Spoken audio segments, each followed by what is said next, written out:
మండల అధ్యక్షులు, విలేజ్ పెద్దలు మరియు ఎంపీటీసీలు, జెడ్పీటీసీలు, సర్పంచులు, ఈ కార్యక్రమం వచ్చినటువంటి పెద్దలందరికీ నమస్కారం.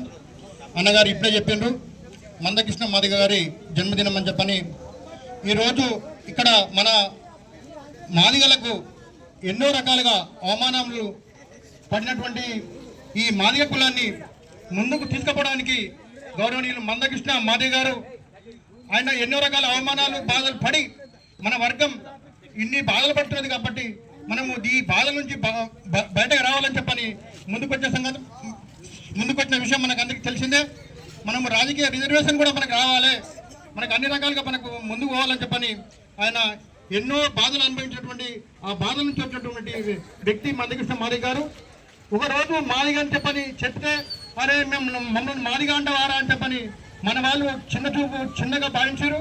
ఈరోజు అదే మాదిగ అనే పేరు పెట్టుకోవడానికి మనమందరము ముందుకు వచ్చినాం. కాబట్టి మనమంతా మహాదిగ అంటే ఆది నుంచి ఉన్నటువంటి కులం ఈ మాదిగ కులానికి. ఈ మన గ్రామంలో పశువులు చనిపోయినా లేకపోతే చెప్పులు కుట్టాలన్నా వీళ్ళందరూ మనకు ఈ సమాజానికి సేవ చేసినటువంటి ఈ మహానీయులు మాదిగలు గారు. వీళ్ళు మహానీయులు. ఈ మహానీయులకు సరైనటువంటి గుర్తింపు రాక చెరువులో నీళ్లు తాగాలన్నా లేకపోతే వాళ్ళతో చాలబాకడికి పోయి బిందె పెట్టాలన్నా కానీ ఆ బిందె పెట్టలేదు. మేము మా బీసీలు కానీ ఇంకా రెడ్డిలు కానీ దొరలు కానీ వాళ్ళు నీళ్లు చేరి పోస్తేనే వాళ్ళు నీళ్లు కొట్టవాలి, లేకపోతే వాళ్ళు నీళ్ళ బయకాడికి వచ్చే చాలా బయకాడి ముట్టుకుంటే దాని మీద నీళ్లు చల్లేటువంటి సంస్కృతి నేను చిన్నప్పుడు చరిత్ర చూసినా. అది ఎన్నో బాధలు అనుభవించినటువంటి ఈ వర్గానికి నాయకత్వం వేసినటువంటి పెద్దలు ఎందుకు మనకి నాయకత్వం, ఎందుకు ఈ మీటింగ్లు పెట్టుకోవాల్సిన అవసరం అంటే మన జాతికి ఎన్నో రకాల అవమానాలు బాధలు పడ్డాం కాబట్టి మనకి రాజకీయంగా ఇంకా చైతన్యం, ఇంకా సామాజికంగా చైతన్యం లేదు. ఇంకా మళ్ళా మనం ఎవరు ఏమనుకోవద్దు, మన కళ్ళు కోటలకు మనం అమ్ముడు పోవద్దు.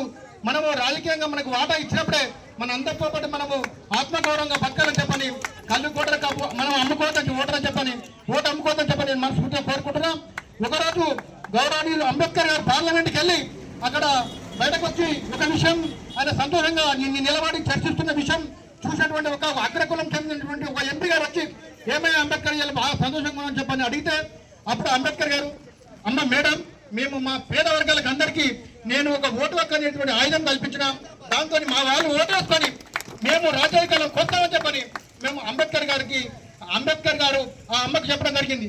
అమ్మ, ఇంకా అంబేద్కర్ గారు మీ వర్గాల లోపల విద్య లేదు, ఇంకా ఉద్యోగాలు లేవు, చైతన్యం కాలేదు, మేము ఇచ్చేటువంటి కళ్ళు కోటలకు లొంగిపోయి మీరు రాజకీయం ఇంకా చూడాలని చాలా టైం పడుతుంది అని చెప్పని అప్పుడు చెప్పినటువంటి విషయం ఇప్పటికి కూడా అదే నిజమైందని చెప్పని మనకు అనిపిస్తా ఉన్నది.